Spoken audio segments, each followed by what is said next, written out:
one thing is missing in this city: profitability. It used to be a city with a highly dynamic economy, but that's no longer the case. Its residents are all losing their jobs, and gangs are taking control of the city and terrorizing the locals. And my challenge today will be to fix the mistakes of the past, build infrastructure to protect the citizens, and give them a decent living, but mainly to make it profitable again. But first, let's take a trip back in time to the moment I founded this city. First off, I start by creating my city, which I proudly name the most profitable city, while selecting a paradisiacal map. My city will start on this gorgeous island in the southern hemisphere, which I can later expand to connect to the mainland, which, by the way, is filled with super rare resources. Anyway, after checking the wind direction to avoid polluting future residential areas, I start by laying down a road grid, where I'll set up my first industrial zone. This type of zone is particularly interesting in the early game. In addition to making your first profits, it makes the city attractive to entrepreneurs, and therefore to workers as well. And speaking of workers, they need a place to live. So I zone a suburban neighborhood, but I put a bit more care into it by making it nicely hug the shape of the coastline to build houses specifically designed for the waterfront, along with traditional houses for those who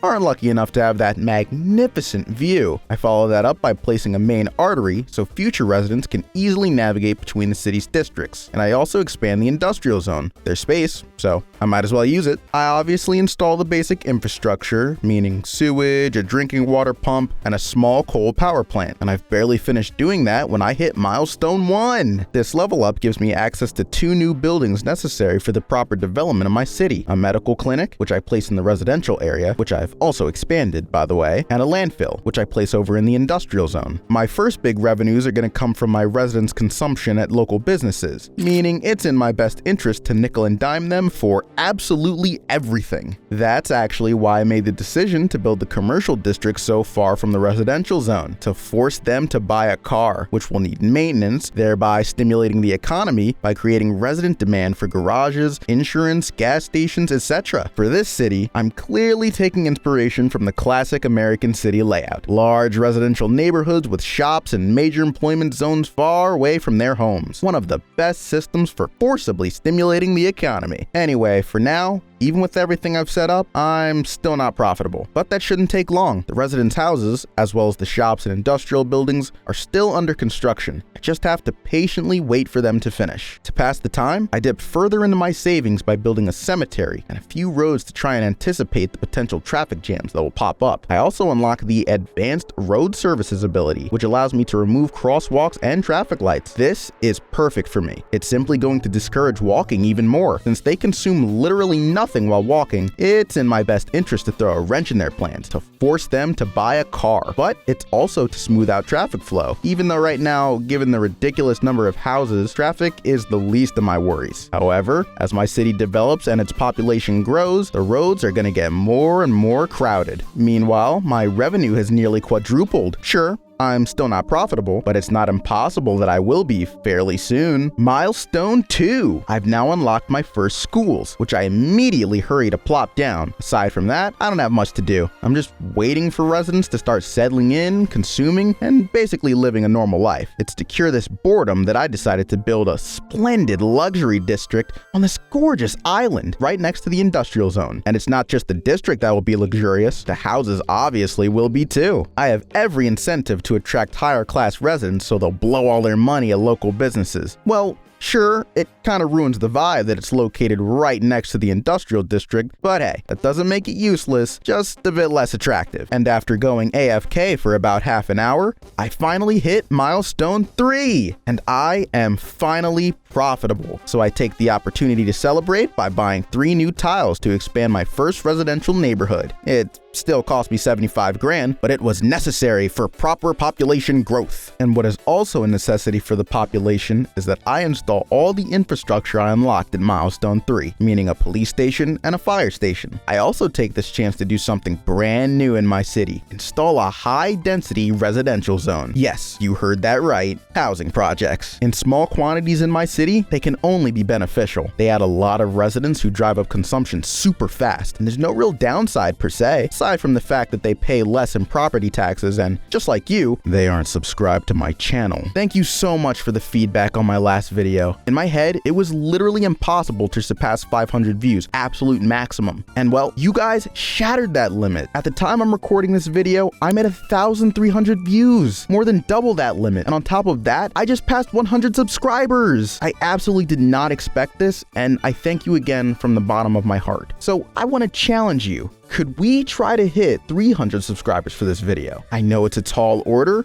and maybe I'm even asking too much, but if you ever want to support the channel, hit that subscribe button. Anyway, milestone 4. At this level, I unlock offices, which are the equivalent of industrial zones, except they don't pollute and they create jobs requiring higher education, which logically translates to better pay and more free time. It's literally the dream demographic for my city. They have more money to spend and more time to spend it. What can I complain about? So I built some of them near the commercial district. By the way, good news. Since my luxury island isn't too far from the commercial district, I take the opportunity to install a park there that will serve as entertainment for my residents and, more broadly, will serve to increase their happiness. Happiness is one of the most important stats in my city. It heavily influences the number of residents who move in, as well as their social status. And it makes sense. The higher up the social ladder they are, the more choices they have. So why would they come live in an ugly, stinky city where they're bored, where there are traffic jams all day long, where there are no jobs? Ultimately, a city where they'd be miserable. It's up to them to choose where they live, and it's up to me to create a city that best meets their needs. Meanwhile, my cash flow has really gone up, and it's time to spend it all. First, I decide to buy 6 new tiles and build a massive grid on them. I connect it to the city's road network and zone a suburban neighborhood on it. Second, I build a second medical clinic there, much to the absolute delight of the whole city. I also decide, after seeing the profits steadily climbing, to build several parks in all 4 corners of the city, along with some 5G antennas. But that's not all. I have other problems to solve, notably the crime rate, which is pretty high. So I build a welfare office to help the most financially deprived people in my city stop their illegal activities, thereby lowering the crime rate. But that's not all. True to Victor Hugo's famous quote, "He who opens a school door closes a prison," I decide to follow in his footsteps and found 2 new schools. But that's still not all. The unemployment rate is literally exploding, and I need to fix this fast. Right now, it's not the end of the world. People can still survive. What happens if they stop working? They'll run out of money and be forced to leave the city, or worse, end up on the streets. So I buy 2 new tiles to expand the industrial zone and offer more jobs to the residents. In the meantime, since I've done everything I currently can, I decide to increase my city's footprint even further by buying a straight line of tiles stretching right to the edge of the map.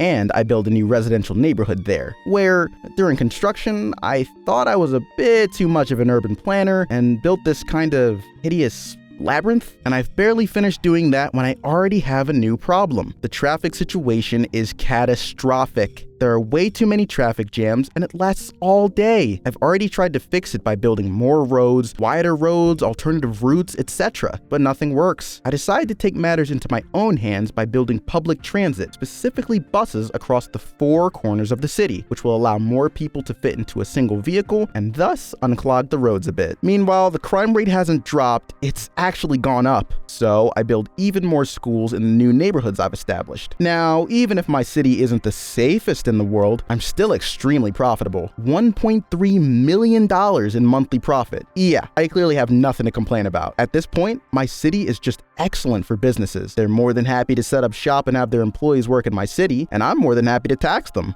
But amidst all this, there's one sector entirely missing from my city. Everyone wants to live here, but no one wants to vacation here. To fix exactly that, I buy 6 new tiles along the edge of this sort of cove where I set up a large residential district, and this is where the tourists are going to stay. And naturally, I install all the amenities, a police station, medical clinics, a school, except while I was doing that, I had a major incident with one of the most important pieces of infrastructure in the city. The landfill is full. This causes individuals and businesses to end up with a ton of garbage at home that they can't get rid of. So instead of building a new one, I decided to be smarter and build an incineration plant, which, on top of getting rid of all of my trash, generates electricity for me in the process. And just like that, the trash problem is solved. Anyway, after hitting milestone 8, we can finally get back to my project of turning my city into a massive tourist hub. I brainstorm a bit about what I could do to make this destination more attractive, and that's when I get the idea to build a big, fat 7-lane road just to make accessing my city easier for tourists. Not forgetting, of course, to expand this district again, where I also add a bunch of new parks as well as bus stops and finally a massive hospital for the modest sum of $1.8 million, the most expensive piece of infrastructure I've paid for to date.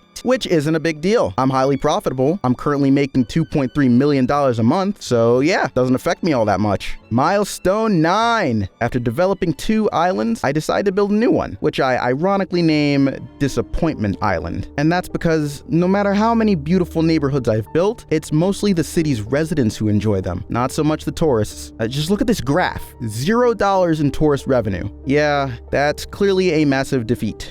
But I'm definitely not going to let it get me down. From what I understand, tourists don't drive to their vacation spots, which honestly makes sense. I need to build other modes of transportation to bring them in. But for now, I don't have the funds. So to meet demand, I decided to expand my industrial zone. And thanks to that, I hit milestone 10. And this might sound contradictory, but my city is now categorized as a small city. And I gotta admit, I take that a bit personally. What do you mean it's a small city? It's huge. Fueled by pure spite, I fully intend to take my revenge on the game. I buy 12 land tiles on the mainland, where I plop down a gigantic grid. I plan to make this zone the demographic heart of my city by building a medical university as well as a prison. Yeah, that last one is totally unrelated. I just didn't have room on the main island to put it. I also build new 5G antennas all over my island, bus stops, and a ton of new schools. I genuinely intend to make my city a literal perfect tourist destination. That's why I build a new island with some sort of mountain. I figured it might be a good idea. And by the way, I have excellent news. I finally have my first tourists. Well, not many, but it means my efforts are finally about to pay off. I'm so happy that I decided to finally spend the money I've saved up. I buy 9 tiles north of my island, where I once again grow an island. And on top of it, finally after all this waiting, I install an airport, which simultaneously bumps me up to milestone 11. I'm now categorized as a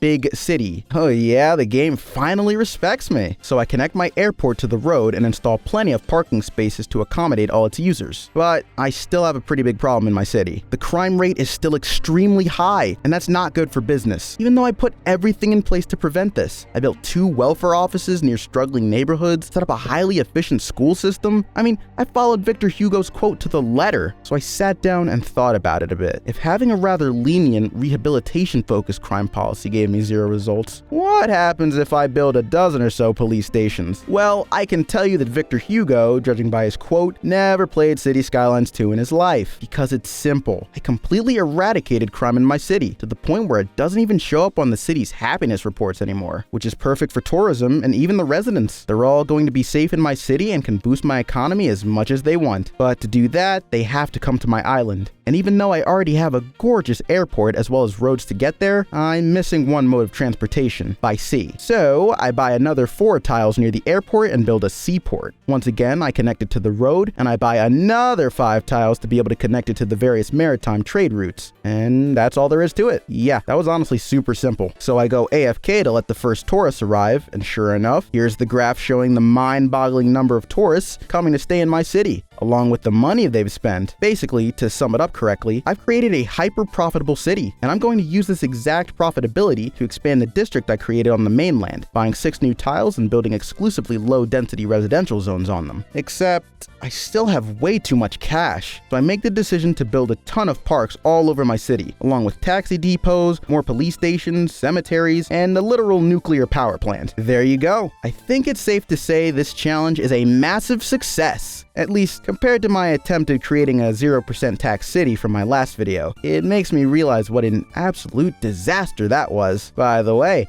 that video should be on your screen right now. I highly recommend you subscribe and go watch it.